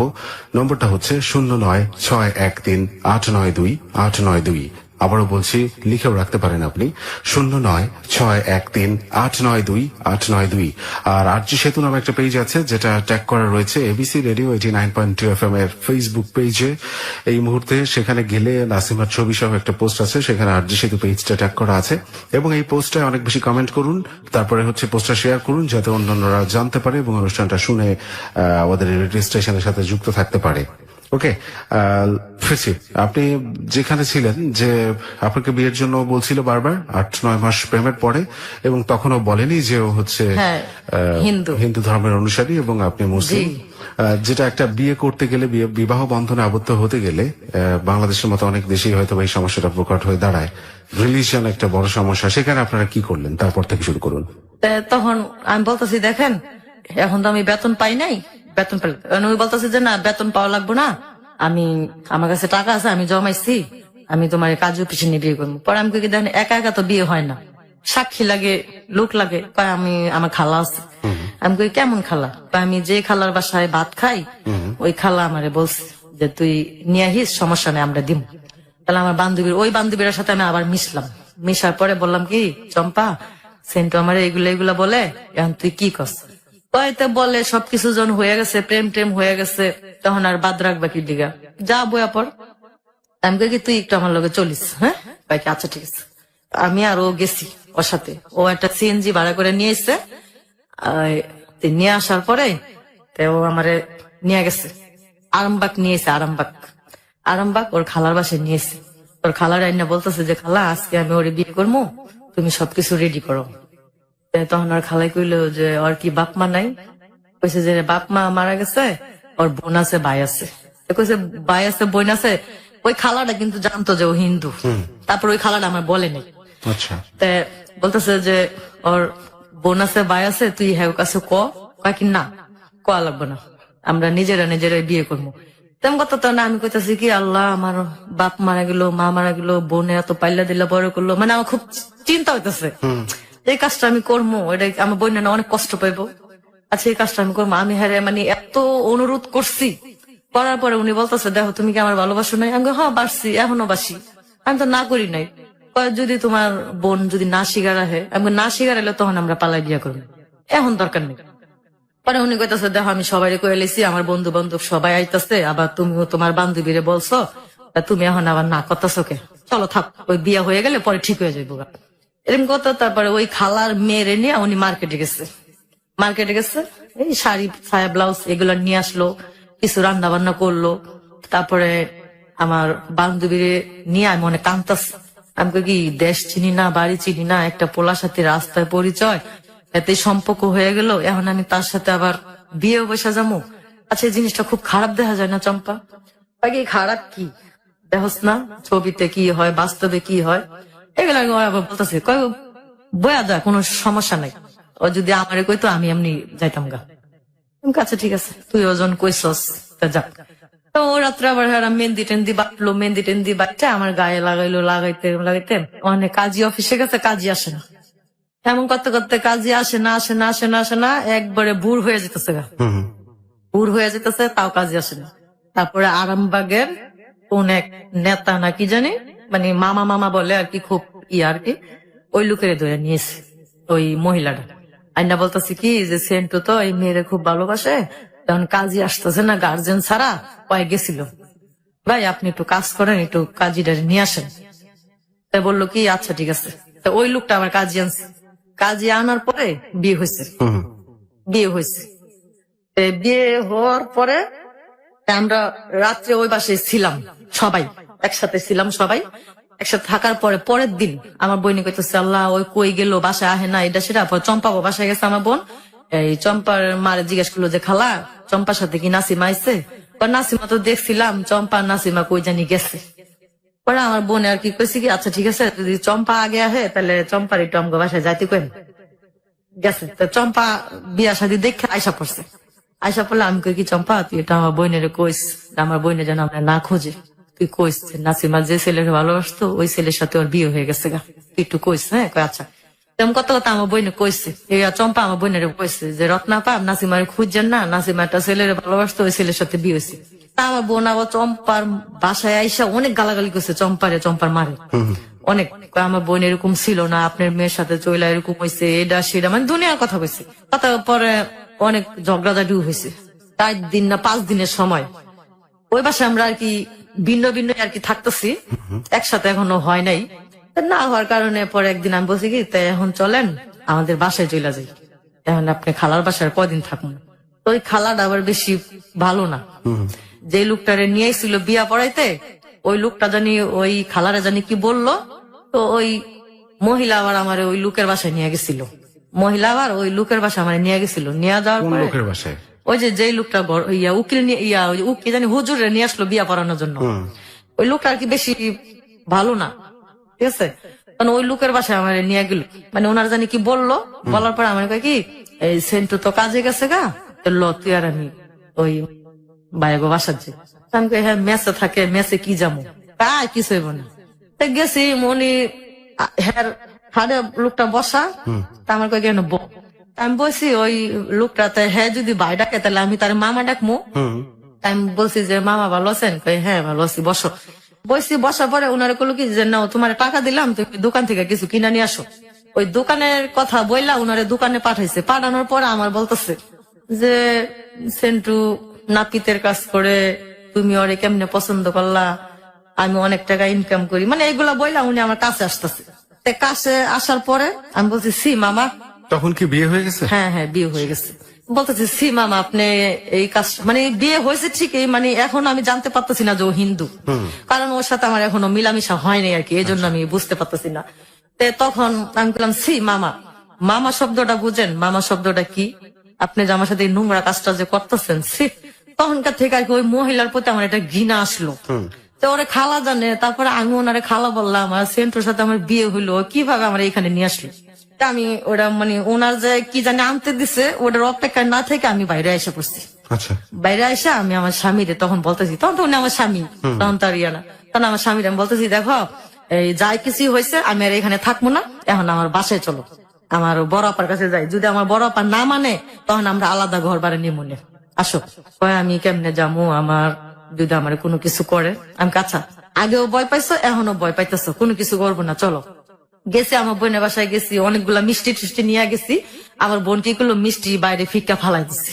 ফালাই দেওয়ার পরে বললো কি এত খারাপ, মানে বাজে বাজে গালাগালি করলো আর কি, বাজে বাজে গালাগালি করার পরে আমার বোনের বলছি দেখেন আপা আমার ভুল হয়ে গেছে, আপনি আপনার বোনকে? জি আমার বোন আর কি। আচ্ছা। যে রত্না আপা আমার অনেক ভুল হয়ে গেছে, আমি মাপ চাই।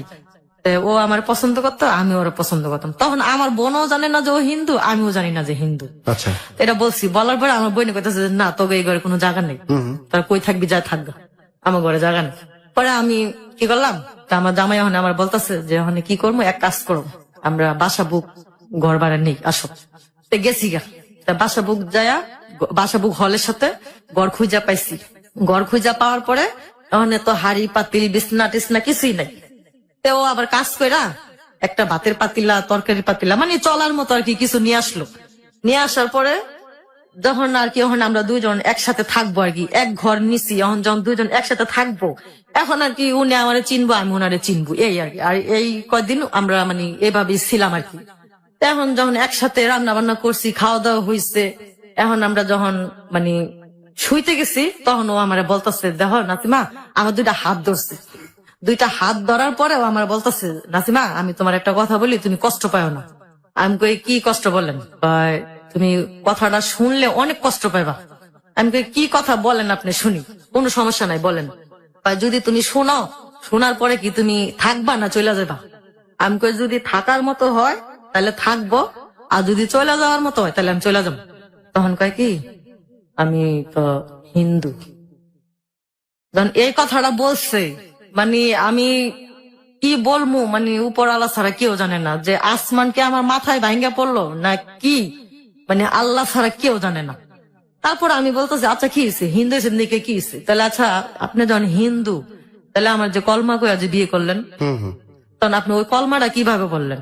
হ্যাঁ, কয় কি না সত্যি নাসিমা আমি হিন্দু, তবে আমি তোমার অনেক ভালোবাসছি, এই জন্য আমি কিছু বলতে পারি না। ঠিক আছে, বলতে পারি নাই, কিন্তু যে হ্যাঁ। আপনি যেটা বলেন বিয়েটা হয়েছে তো মুসলিম স্টাইল, জি, তাই জি, তো? জি। কাজী ডেকে বিয়ে হ্যাঁ করা হ্যাঁ হয়েছে। একদম কলমা টলমা পড়া টবা টবা কাইটা তারপরে বিয়ে হয়েছে।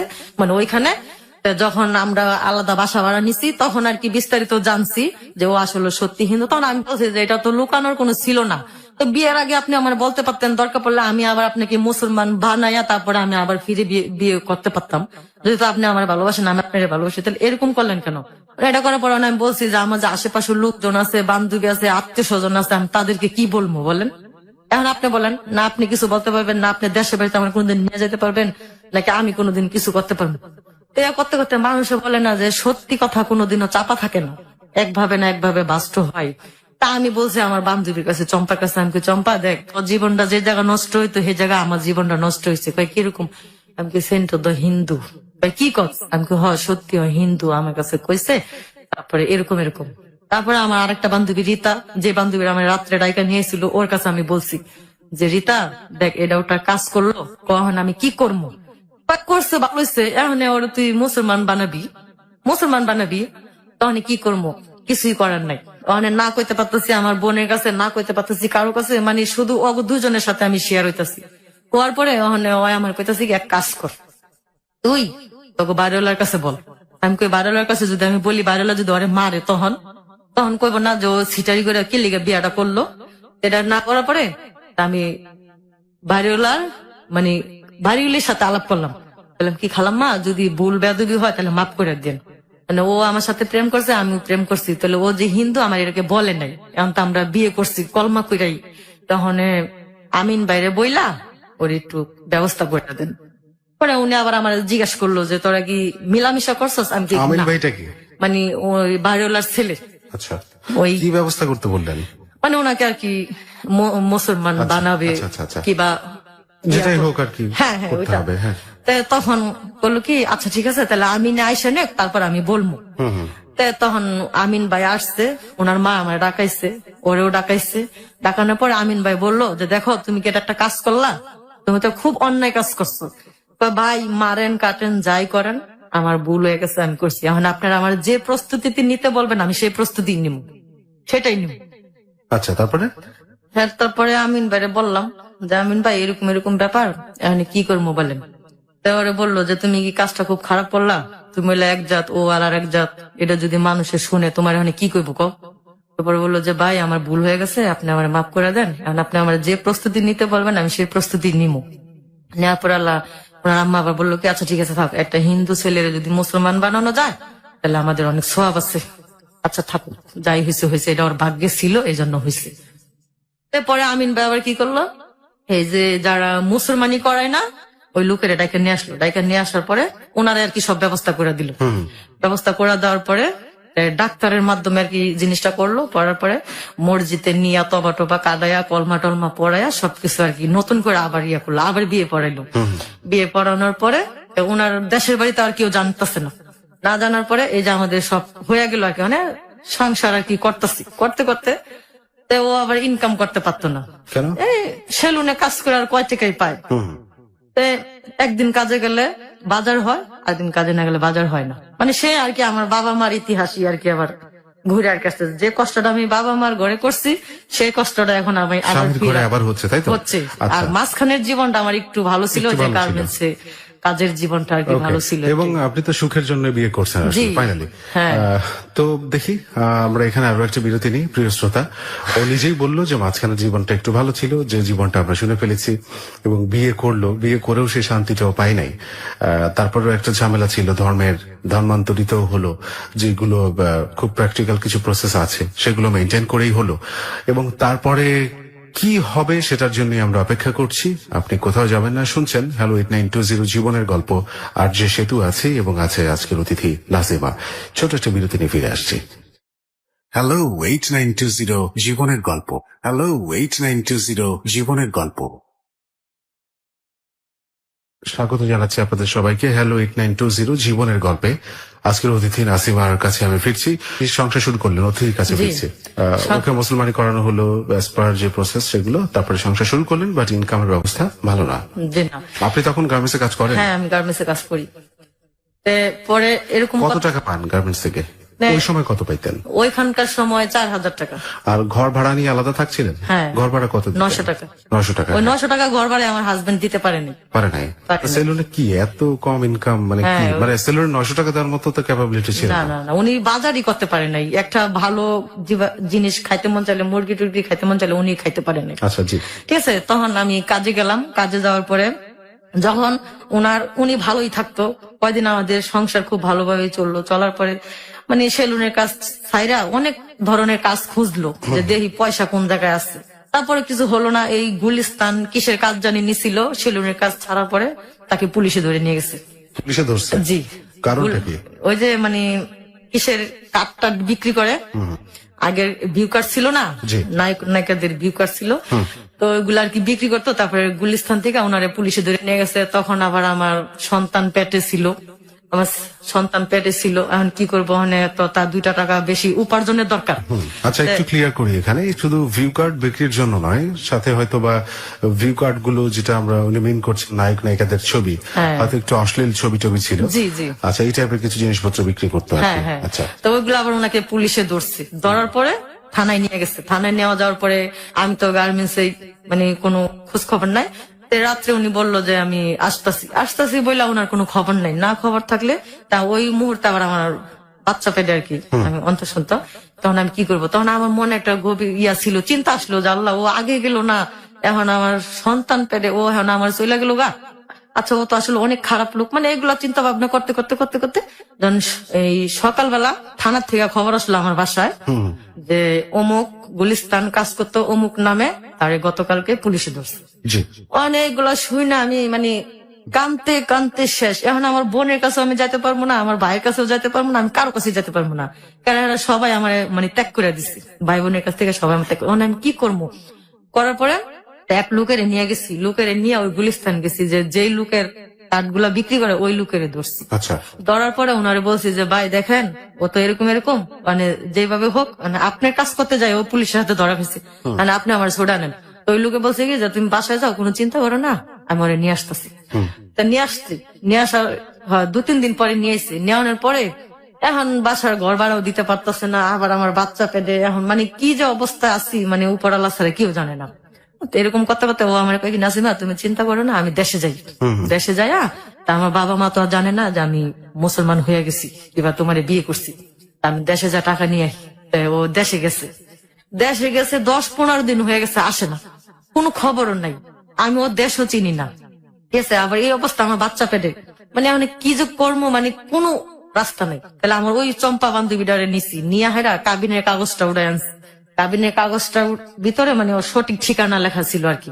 আচ্ছা। তো ওই ঠিকানার অবস্থায় আমার ঘরের ফ্যান বিক্রি করছি, আর কটা হাড়ি পাতিল ছিল, আর আমার কটা শাড়ি কাপড় ছিল, এগুলা বিক্রি করছি। বিক্রি করে ওই কাবিনের কাগজের এইখান থেকে ঠিকানাটা নিচ্ছি। তারপর আমার বড় পারে দুলা ভাইরা এসে বলছি যে ভাই আমার তো ভুল হয়ে গেছে, এখন আপনি কি যাবেন না? আমার বোন কয় কি, তুই জাহান নামে চৌরাস্তায় গেছিস, তুই জাহান নামে চৌরাস্তায় যা, তুই তোর পাপের ইয়া আমাকে শরীরে যেন না লাগে, তুই যা, তোর আমরা চিনি না।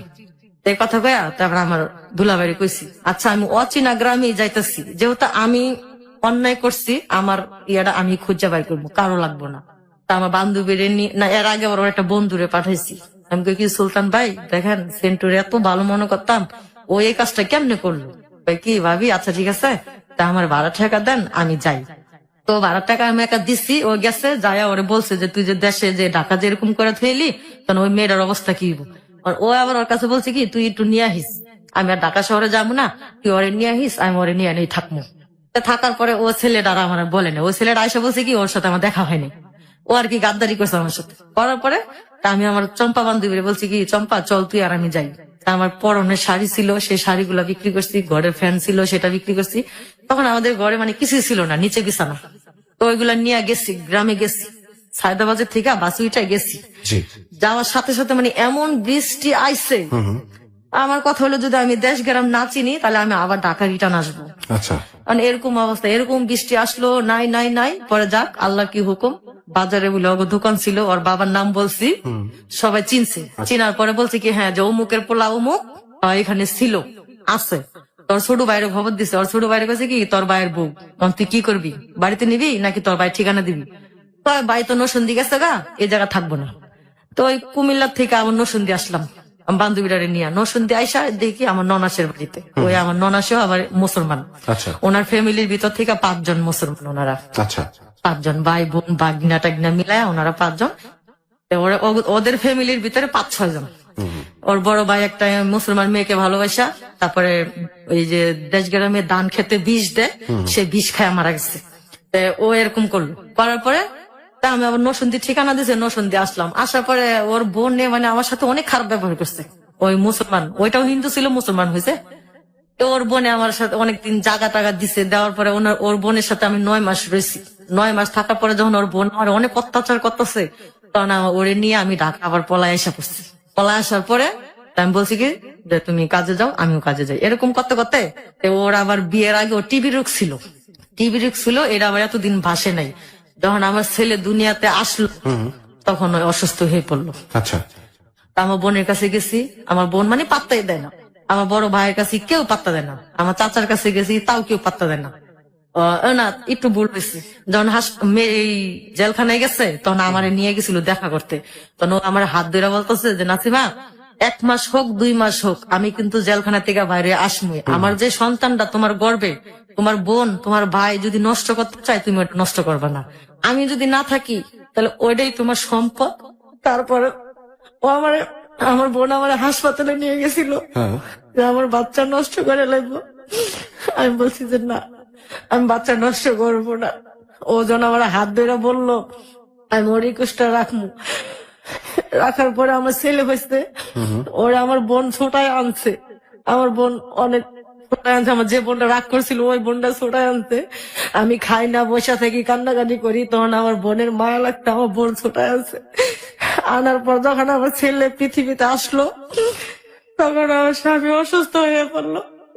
ওই টিভি রোগটাই মানে আবার জাগতে জাগতে তারপর ওর মা বাবা আবার শুনছে যে মুসলমান মেয়ে বিয়ে করছে, দেশে নিয়ে অনেক অত্যাচার করছে, অনেক মার দূর করছে।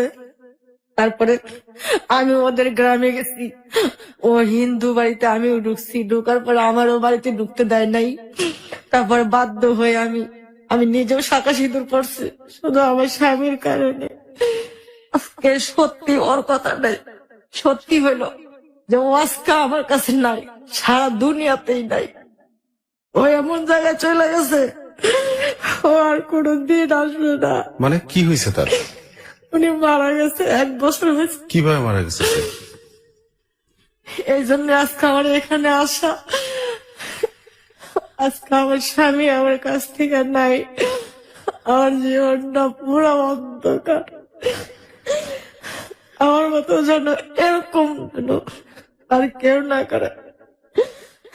আমার স্বামীর নিয়ে মুগদা হাসপাতাল আমি 21 দিন ছিলাম।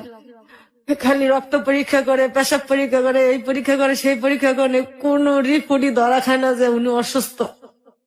তারপর ডাক্তাররা নিজে থেকে মোয়াখালী প্রাইভেট ক্লিনিকে পাঠাইছে।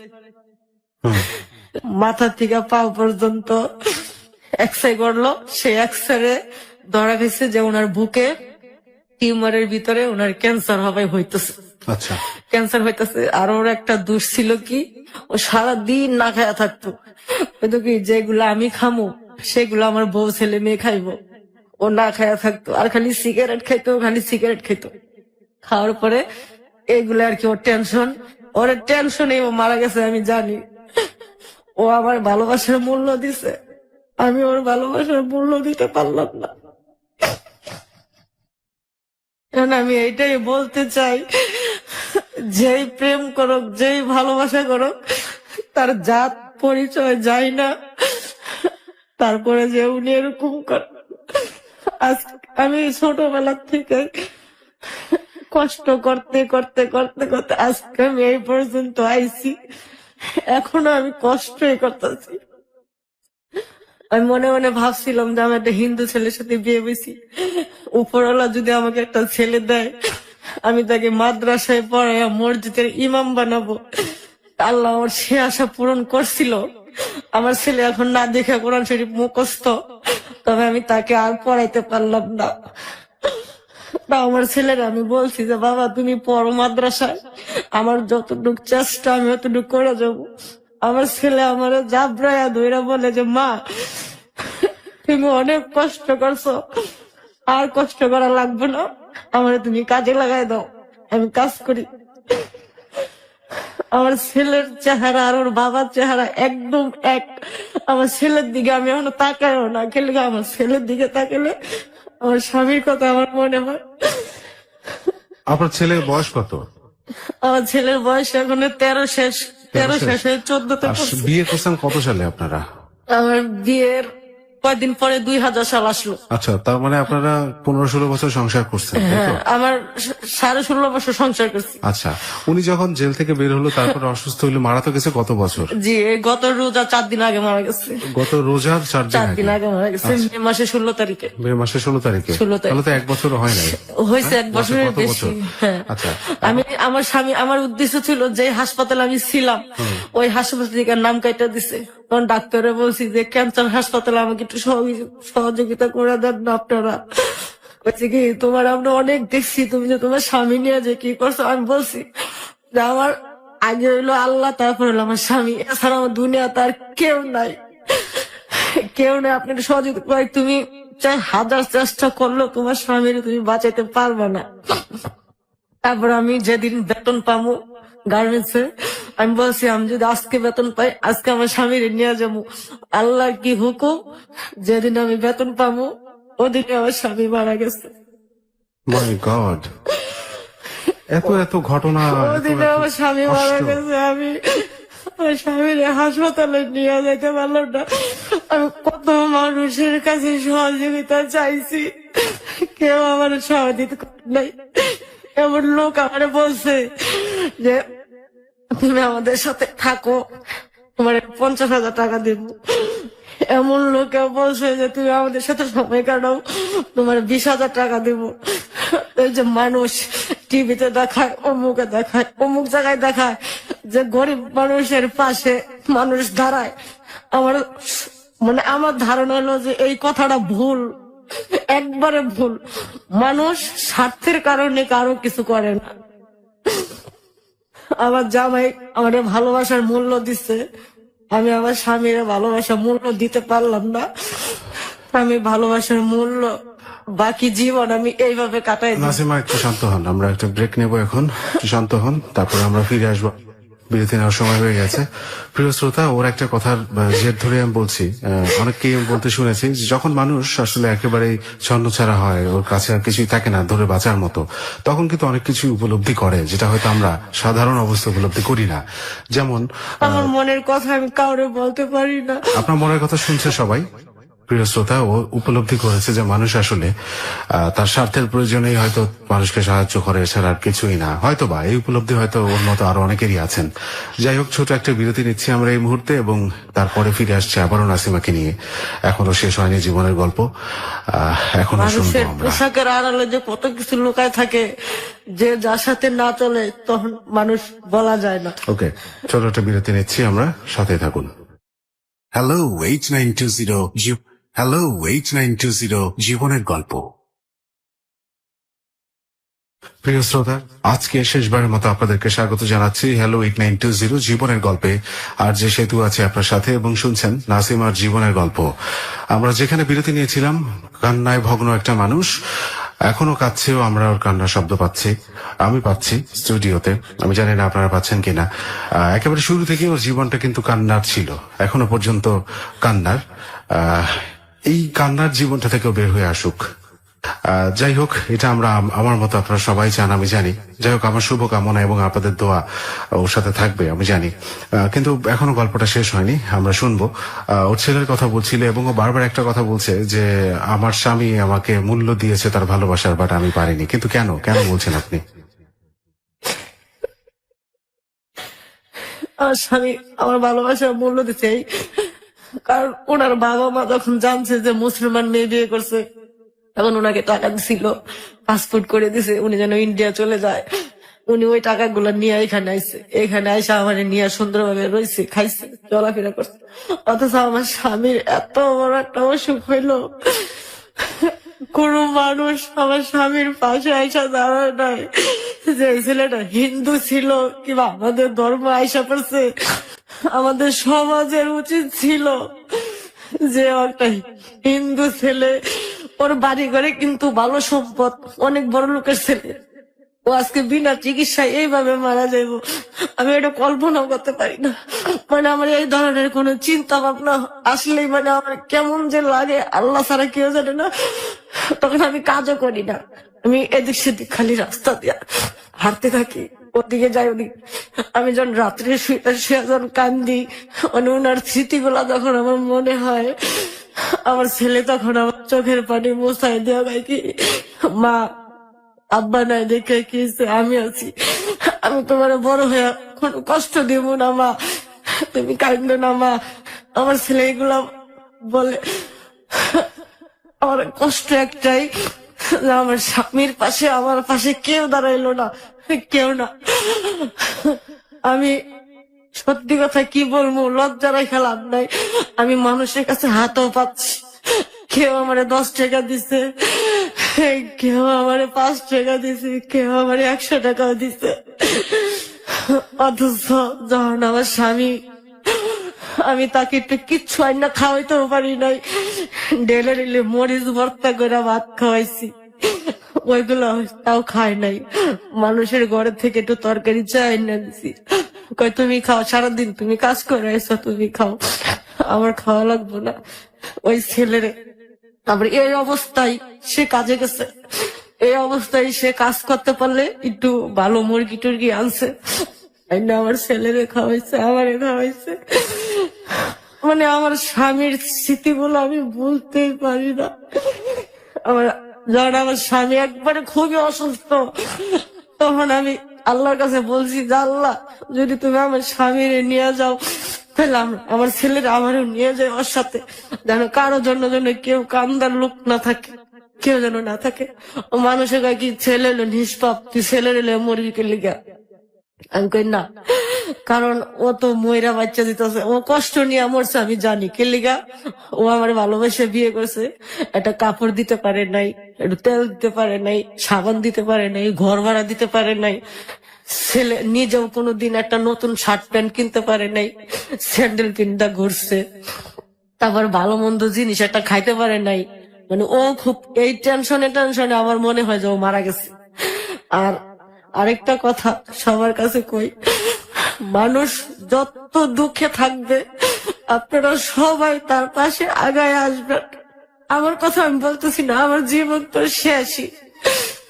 আমি আর অন্য কোনো ছেলেদের সাথে আমার জীবন জড়াবো না। আমি এইভাবে আমার স্বামীর ভালোবাসার দাম দিয়ে যাব বাকি জীবন, যতদিন আল্লাহ আমার বাঁচায় রাখবো আমি এইভাবেই থাকবো। আমার ছেলের জন্য আপনারা সবাই দোয়া করবেন যেন আমার ছেলেটা ভালো হয়, মানুষের মতো যেন মানুষ হয়। আরেকটা কথা, বাবা মার সম্পদ কিন্তু তার সন্তানে পায়, পায় না? পায়। অথচ আমার শ্বশুর বাড়ি আমার ছেলের তার বাবা সম্পদ দিব না। যদি আপনারা পারেন আমার ছেলের সম্পদ আমার ছেলের নিয়ে দিয়েন, এতটুকু সহযোগিতা আপনারা আমাকে করেন। আমি আমার সুখের জন্য বলতেছি না, আমার ছেলের সুখের জন্য বলতেছি, যেন তার বাবার বিটাটা সে পায়, নাইলে তার কিছুই নাই। আপনারা এখন আছেন কোথায় এবং আপনি কি সে গার্মেন্টস এর কাজ করতেছেন? জি, আমি এখন গার্মেন্টস। আর আপনার বোনদের সাথে ভাইদের সাথে কোথাও কোনো আমার সে বড় connection বোনটা নেই? মারা গেছে। বড় বোনটাও মারা গেছেন? জি, সে বড় বোনটা মারা গেছে। আর আমার বড় বড় ভাই লালবাগ থাকে, কামরাঙ্গীরচর। আমি আর আমার ছেলে এখানে থাকি। আমার ছেলে বর্তমানে একটা জ্বালাইয়ের কাজ করে ওইখানে। এবং ওকে পড়াশোনা করাচ্ছেন? না, পড়াশোনা ছাড়া দিছে তো। ছেড়ে দিছে? জি, মাদ্রাসায় কোরআনের হাফেজ না দেখা কোরআন শরীফ মুখস্থ ছিল, বলতে পারে। এখন আর কি পাগড়ি নিত। এরকম টাইম ওর বাবা মারা গেছে। তখন আমার ছেলেরা আমি তাও বলছি যে বাবা আমি গার্মেন্টস চাকরি করে আমি তোমার এই আশাটা পূরণ করবো, তুমি যাও। আমার ছেলে দেখে যে আমি রাত্রে যাই, সকালবেলা আসি। 3,500 টাকা ঘর ভাড়া, মাদ্রাসার বেতন 2,000 টাকা। তারপরে আমার এমনি আমি যাবি খরচ আছে। আর আমার ছেলে কথা, মা পরীক্ষার ফিস আছে 300 টাকা করে।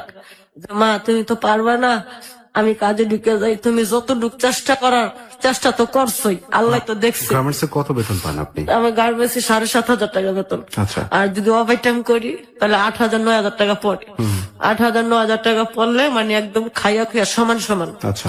এটাই আর কি, আর কোনো কিছু না। আর আমার ছেলে বলতেছে যে মা আমি কাজ করি, আমার পড়ালেখা লাগবো না, আল্লাহ আমার ভাগ্যে লেখে নাই, ঠিক আছে আমি কাজ করি, তুমি আমার বাধা দিও না। তবে আমি আমার ছেলের দিকে মানে তাকাইতে পারি না। আমার জন্য আমার ছেলের জীবনটা নষ্ট, আমার জন্যই আমার স্বামীরা সারা পৃথিবী ছাইরা গেল গা। আপনাদের কাছে এতটুকু অনুরোধ, আমার ছেলের যেন তার বাবার সম্পদটা যেন ফিরা পায়, এতটুকু ব্যবস্থা আপনারা করে দিন। ওরাও শিকার যাইতেছে যে সম্পদ পাইবো না। আচ্ছা, ওরা কি বলছে, দিবে না? না, ওরা বলছে যে ও নাকি সম্পত্তি বিক্রি করে গেছে। তো ও যদি বিক্রি করে যেত তো ওকে আমাদেরকে কোনোদিন বলতো না। না, এখন যদি আমরা দেশে যেতে চাই আমাকে দেশে যাইতে না করে, আচ্ছা, হুমকি দেয়।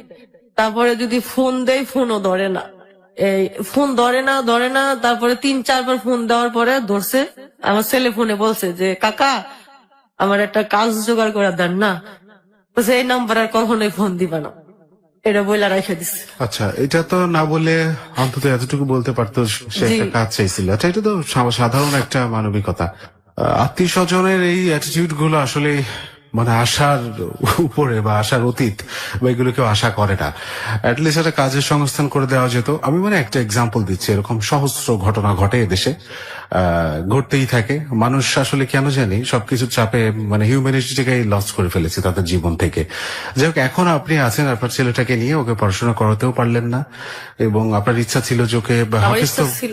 হাফেজ তো বানাইছেন। জি, অসাধারণ একটা ব্যাপার যে এত কষ্টের পরেও এরকম একজন তারপর তো অসাধারণ পারলাম শিক্ষা। না। আমার আশা ছিল যে আমার ছেলের আমি পাগড়ি পরাবো, ওই আশা তো উপরওয়ালা আমার পূরণ করে নাই।